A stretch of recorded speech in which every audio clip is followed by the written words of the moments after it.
Hi everyone, I'm Josh from Brilliant Labs, and I want to show you how you can use our Mission Mars website to find out all the information you need about the Mission Mars competition.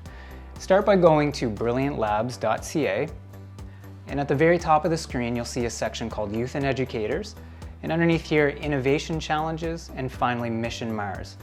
If you go ahead and select the Mission Mars tab, you'll be brought to our website where you can register if you haven't already at the top. And as you navigate through the website, you'll find out all the information you need to know about this year's competition. One thing to keep in mind is that this website is going to be continually updated, so keep checking back for more information as time goes on and more information becomes available.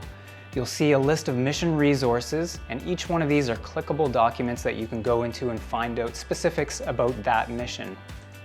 If you go to the very bottom, you'll find additional resources that we're going to be continually updating to provide more information about the day of the competition and other little bits and pieces that are going to help you along the way.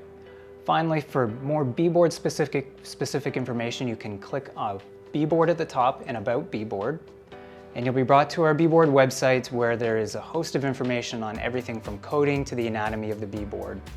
Be sure to check out our other videos for any more information about Mission Mars.